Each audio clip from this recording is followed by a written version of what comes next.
कब्र का पत्थर लुढ़का हुआ था। हम अंदर गए, पर हमारे प्रभु का शव वहां नहीं है। क्या? प्रभु का शव नहीं है? और 2 मनुष्य हमें दिखे, स्वर्गदूत चमकते सूर्य समान, और हमसे ये कहा, तुम जीवित को मृतकों में क्यों ढूंढती हो? ये सच है। विश्वास कीजिए, विश्वास कीजिए।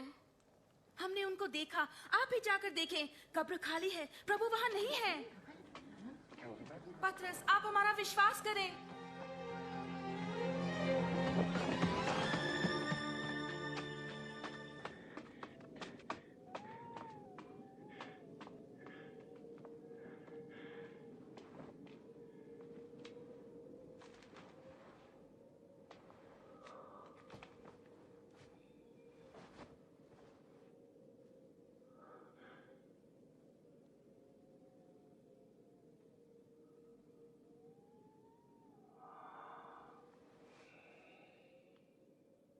प्रभु यीशु 2 शिष्यों पर प्रकट हुए और वे उत्साह भरे अपने साथियों के पास गए। प्रभु सच में जी उठे हैं, वे पतरस को दिखाई दिए।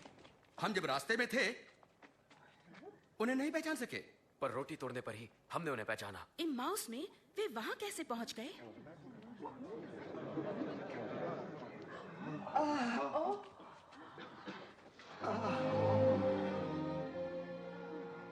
तुम्हें शांति मिले।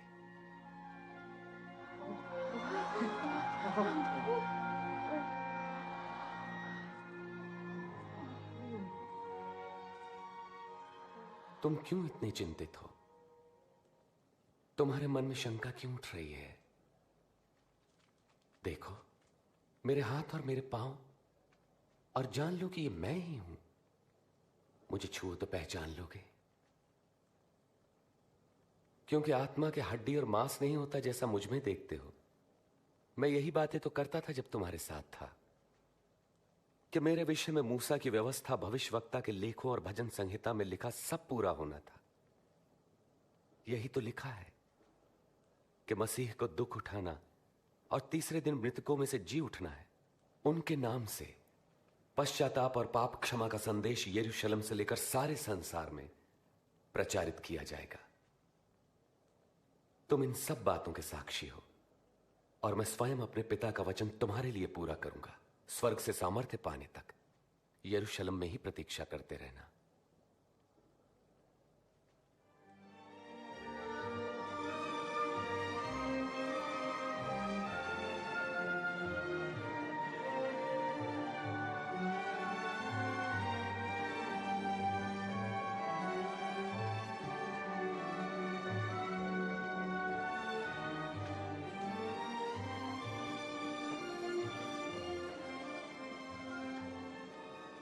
परमेश्वर तुम्हारी रक्षा करें और आशीष दें।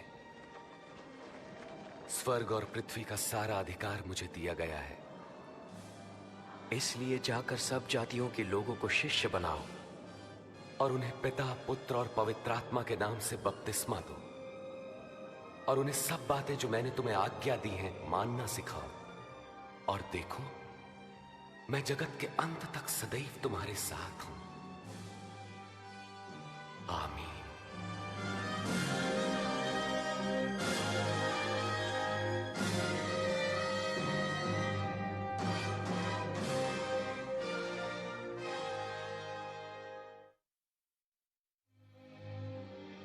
जिस कब्र में प्रभु यीशु का शरीर रखा गया था वो आज भी खाली है। क्रूस पर अपनी मृत्यु के 3 दिन बाद वे मृतकों में से जी उठे। वे जीवित हैं और आपके जीवन में आना चाहते हैं। प्रभु यीशु ने स्वयं कहा है, पुनरुत्थान और जीवन मैं ही हूं। जो कोई मुझ पर विश्वास करे, मर भी जाए तो भी जीवित रहेगा। प्रभु यीशु को मरे हुओं में से जीवित हुए लगभग 2000 वर्ष हो चुके हैं, और वे आज भी अपनी सामर्थ्य और महान प्रभाव के साथ संसार में जीवित हैं। गत शताब्दियों में कई वैभवशाली व्यक्ति इस संसार में आए और चले गए। शासक, विद्वान, वैज्ञानिक, दार्शनिक और बहुत से धर्मज्ञानी आए और चले गए, परंतु यीशु आज भी जीवित हैं वो संसार के इतिहास में सबसे अद्वितीय व्यक्ति हैं। उनका जन्म अद्भुत था। धर्मशास्त्र बताता है कि उनका जन्म मरियम नाम की कुंवारी कन्या से हुआ था। यीशु का जीवन अनूठा था। उनका जीवन दिव्य शक्तियों को दर्शाता था। उन्होंने पाप रहित पवित्र जीवन व्यतीत किया और ऐसे महान आश्चर्य कर्म किए जो कोई कभी नहीं कर सकता। उनका संदेश अनोखा था। जो प्रभु यीशु को व्यक्तिगत रूप से अपना मुक्तिदाता और प्रभु स्वीकार करते हैं, प्रभु यीशु उन्हें प्रेम, क्षमा और जीवन का नया मार्ग प्रदान करते हैं। जहां कहीं भी उनका संदेश पहुंचा है, वहां लोगों को एक नया जीवन, नई आशा और जीने का एक नया उद्देश्य प्राप्त हुआ है।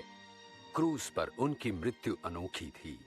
2000 वर्ष पूर्व इस भूमंडल के परमेश्वर ने अपने इकलौते पुत्र यीशु मसीह को मानव जाति के पाप के लिए बलिदान हेतु भेजा।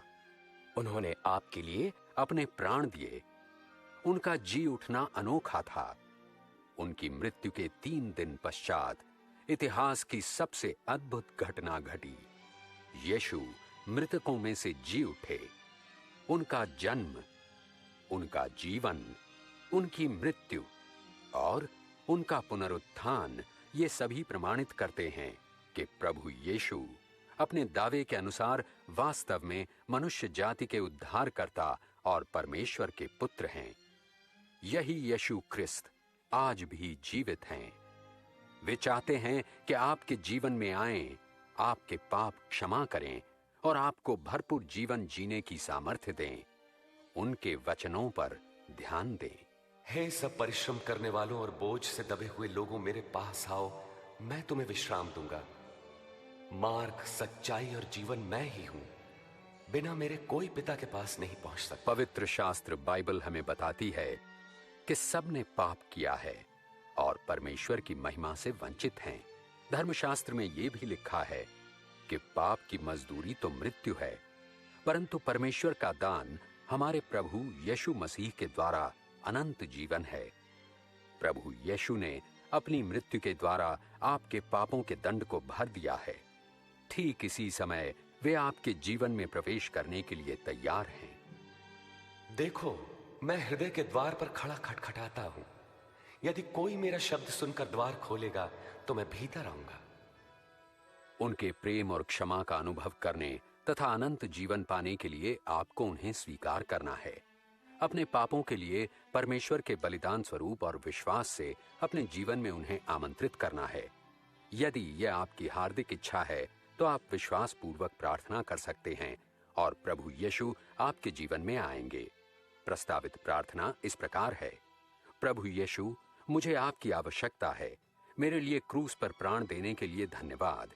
मैं अपने जीवन का द्वार खोलकर आपको अपना प्रभु और उद्धारकर्ता स्वीकार करता हूं। मेरे जीवन का नियंत्रण आप अपने हाथ में लें और जैसा आप मुझे बनाना चाहते हैं वैसा ही बनाएं। आमीन। यदि ये प्रार्थना आपके हृदय की इच्छा को प्रकट करती है तो जहां कहीं भी आप हैं, इस प्रार्थना को मेरे पीछे दोहराएं। मैं इसे एक एक वाक्य करके बोलूंगा।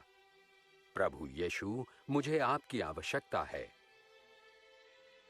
मेरे लिए क्रूस पर प्राण देने के लिए आपका धन्यवाद। मैं अपने जीवन का द्वार खोलकर आपको अपना प्रभु और उद्धारकर्ता स्वीकार करता हूं। मेरे जीवन का नियंत्रण आप अपने हाथ में लें और जैसा मनुष्य आप मुझे बनाना चाहते हैं वैसा ही बनाएं। आमीन। यदि आपने विश्वास की ये प्रार्थना की है और प्रभु यीशु को अपने जीवन में आने का निमंत्रण दिया है, तो निस्संदेह विश्वास कीजिए कि अपने वचनानुसार वे आपके जीवन में आ गए हैं। आप ये भी विश्वास कर सकते हैं कि आपके सारे पाप क्षमा हो गए हैं। आप परमेश्वर की संतान बन गए हैं और आपको अनंत जीवन मिल गया है। यदि आप उस भरपूर जीवन को जिसका वायदा प्रभु यीशु ने किया है अनुभव करना चाहते हैं, तो प्रार्थना में प्रतिदिन उनसे बातचीत करें।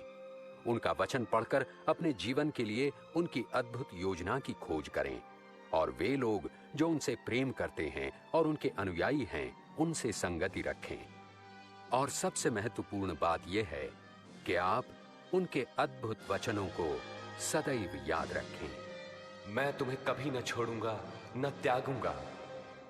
देखो, जगत के अंत तक मैं सदैव तुम्हारे साथ हूं। हमारे चैनल को सब्सक्राइब कीजिए।